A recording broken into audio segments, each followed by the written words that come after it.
নমস্কার বন্ধুরা, প্রতিবারের মতো আজও হাজির হয়ে গেলাম একটা রেসিপি আপনাদের সাথে শেয়ার করে নেওয়ার জন্য। আশা করছি আপনারা সবাই সুস্থ আছেন, ভালো আছেন। আজকের আমি আপনাদের সাথে পাবদা মাছের আলু দিয়ে ঝোল বানিয়ে দেখাবো। আর এইরকমই সাদামাটা ঝোল গরম গরম ভাত দিয়ে খেতে কিন্তু দুর্দান্ত লাগে। চলুন শুরু করে নিই। দেখুন বন্ধুরা, আজকের রেসিপিটি করার জন্য এখানে আমি বেশ কিছুটা পাবদা মাছ নিয়েছি। খুব বড় সাইজ নয়, মিডিয়াম সাইজের। পরিষ্কার করে কেটে ধুয়ে জল ঝরিয়ে নিয়েছি। এবারে মাছের মধ্যে দিয়ে দিচ্ছি স্বাদ অনুযায়ী লবণ, আর দিয়ে দিচ্ছি প্রয়োজন মতো হলুদের গুঁড়ো, আর দিয়ে দেবো অল্প একটু লঙ্কার গুঁড়ো। দিয়ে সমস্ত মশলা এবং লবণ মাছের গায়ে খুব ভালো করে মাখিয়ে নেব। যেহেতু এগুলো আঁশ ছাড়া মাছ, তাই অবশ্যই করে অল্প একটু সর্ষের তেল দিয়ে দিচ্ছি। তাহলে কি হবে, গরম কড়াইতে দিলে কি হবে, ভাজার সময় ফাটাফাটিটা একটু কম থাকে। তাই বলে যে ফাটবে না এমনটা একদমই নয়। তাই ভাজার সময় এই রকমই আঁশ ছাড়া মাছগুলো অবশ্যই করে কিন্তু সাবধানে ভেজে নিতে হবে। মাছ রেডি হয়ে গেল। একটা মশলা তৈরি করব, তার জন্য একটা মিক্সিং জার নিয়েছি, আর তার মধ্যে কিছুটা পরিমাণে আদা রসুন দিয়ে দিচ্ছি, আর দিয়ে দিচ্ছি 1 চামচ পরিমাণে গোটা জিরে, আর দিয়ে দেবো কালার এবং ঝালের জন্য শুকনো লঙ্কা। অবশ্যই করে লঙ্কাটা নিজেদের পছন্দ করে নিয়ে নেবেন, কম বেশি করে। আর যেহেতু আলু দিয়ে করব, আলুগুলো ঠিক এইরকম সাইজ করে কেটে নিয়েছি, পরিষ্কার করে ধুয়েও নিয়েছি। এবারে প্রথমেই কড়াইতে বেশ কিছুটা রিফাইন তেল গরম করে নেব। আজকে রান্নাটা রিফাইন তেলেই করছি, আপনারা চাইলে কিন্তু সরষের তেলেও করতে পারেন। এবারে তেলটা হাই হিটে গরম করে নিলাম, নিয়ে মিডিয়াম ফ্লেমে রেখে মাছগুলোকে কড়াইতে দিয়ে দিচ্ছি। বন্ধুরা, একটু ভালো করে দেখলেই বুঝতে পারবেন কতটা ফাটছে। তো সেই কারণে মাছগুলো কড়াইতে দিয়ে আমি একটু দূরে সরে গিয়েছিলাম। আবারও বাকি মাছগুলো দিয়ে দিলাম, দিয়ে এবারে লো টু মিডিয়াম ফ্লেমে রেখে ভাজবো। অবশ্যই করে একটা ঢাকনা দিয়ে ভাজলে কিন্তু ভালো হয়। আমি আর ঢাকনাটা ব্যবহার করলাম না। আর বারে বারে কিন্তু বলছি সাবধানের সাথে ভাজবেন। এই যে তেল ছিটে অনেক প্রবলেম হওয়ার চান্স থাকে, তো সেই কারণে সাবধানের সাথে ভাজতে হবে। আর এই মাছগুলো একটু নরম প্রকৃতির হয়, তাই সাবধানে উল্টে পাল্টে এপিট ওপিট লাল করে ভেজে নিচ্ছি।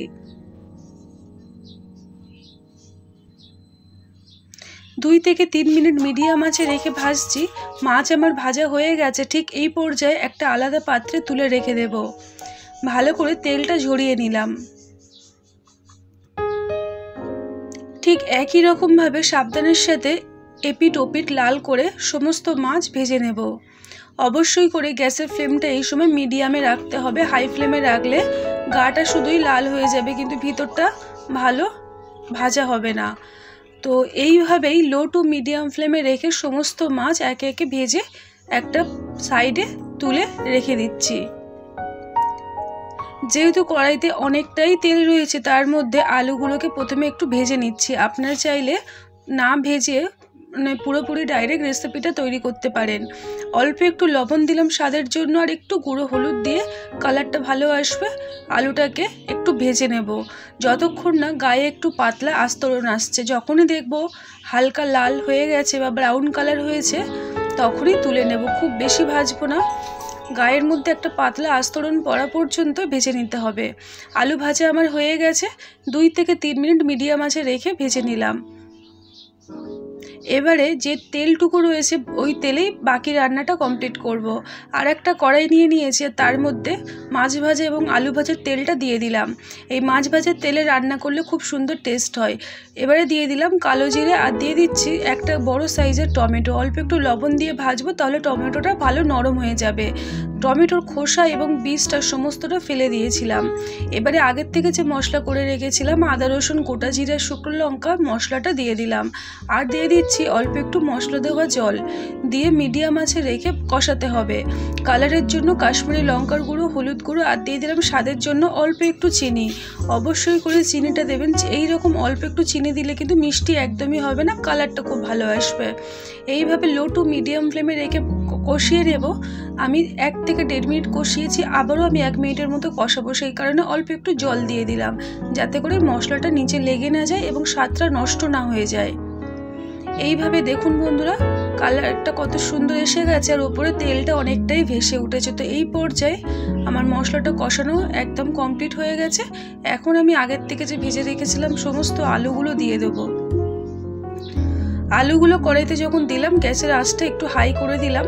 এবারে মশলার সাথে আলুটাকে কষিয়ে নেব। 1 মিনিটের মধ্যে একটু কষালেই সমস্ত মশলার টেস্ট আলুর গায়ে চলে আসবে। তারপর আমি উষ্ণ গরম জল দিয়ে দিলাম। যেহেতু আমার হাতের ধারে উষ্ণ গরম জল ছিল তাই আমি সেটাই ব্যবহার করলাম। আপনারা চাইলে নর্মাল টেম্পারেচারের জলও দিতে পারেন, তবে উষ্ণ গরম জলটা দিলে খুব তাড়াতাড়ি ফুটতে আরম্ভ করে দেয়। এবারে গ্যাসের আঁচটা কিন্তু জোরেই রেখেছি। এই পর্যায়ে দিয়ে দিচ্ছি স্বাদ অনুযায়ী লবণ আর দিয়ে দেবো ঢাকনাটা। এবারে এইভাবে ঢাকনা দিয়ে রাখবো 5 মিনিট কম আছে। বন্ধুরা দেখুন 5 মিনিট পরে ঢাকনাটা খুলে দেখাচ্ছি কালারটা কত সুন্দর হয়েছে আর আলুগুলো কিন্তু খুব ভালো সিদ্ধ হয়েছে। এবারে যেহেতু আলু সিদ্ধ হয়ে গেছে এবারে আমি এখানে দিয়ে দিচ্ছি সর্ষে বাটা। এখানে কালো সর্ষে কিছুটা বেটে নিয়েছি, নিয়ে আর এখানে খোসাগুলো কিন্তু ছাঁকনি দিয়ে ফেলে দিয়েছি, দিয়ে সর্ষের যে পেস্টটা ওটাই নিয়ে নিলাম। এবারে গ্যাসের আঁচটা জোরে দিয়ে দেবো, দিয়ে সমস্ত সর্ষে বাটা আলু ঝোলের মধ্যে দিয়ে দিচ্ছি।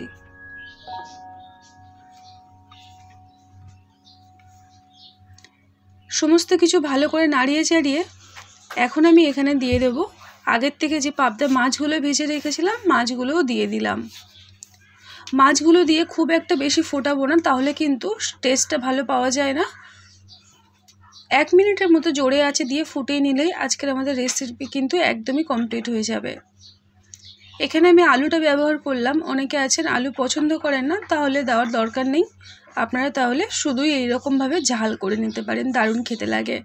1 মিনিট মতো ফুটিয়ে নিয়েছি। আজকের আমাদের পাবদা মাছের আলু দিয়ে ঝোল কিন্তু একদমই রেডি হয়ে গেল। বন্ধুরা আপনাদের যদি এইরকমই পাবদা মাছের ঝোলটা এতটুকু ভালো লেগে থাকে তাহলে ছোট্ট একটা লাইক দিয়ে সঙ্গে থাকবেন। আর সবার শেষে দিয়ে দিচ্ছি কিছুটা পরিমাণে ধনেপাতা কুচো। আপনারা যদি ধনেপাতা না পছন্দ করেন তার পরিবর্তে একটু সর্ষের তেল দিয়ে দেবেন, কাঁচা তেল দিয়ে ঢাকা দিয়ে রাখবেন 5 মিনিট। আমার ধনেপাতাটা দিয়েছি, গ্যাসের ফ্লেমটা এখন অফ করে দেব, দিয়ে ঢাকনা দিয়ে রাখবো। ঠিক 5 মিনিট পরে বন্ধুরা ঢাকনাটা খুলে দেখাচ্ছি, দেখুন কত সুন্দর কালার হয়েছে। আর দেখেই কিন্তু মনে হচ্ছে যেন গরম ভাত দিয়ে এখনই খেতে বসে যাই। তো আজকেরই এই রকমই রেসিপিটি আপনাদের কেমন লাগলো সেটা কিন্তু অবশ্যই জানাবেন। ভালো লাগলে নিজেদের পরিবারের আত্মীয় স্বজনদের মধ্যে কিন্তু অবশ্যই করে একবার শেয়ার করে নিতে পারেন। আর এই রকমই পাবদা মাছের ঝালের রেসিপিটা আমার চ্যানেলে রয়েছে, আপনারা চাইলে একবার দেখে নিতে পারেন। গরম গরম পরিবেশন করে নিচ্ছি পাবদা মাছের আলু দিয়ে দারুণ একটা ঝোল।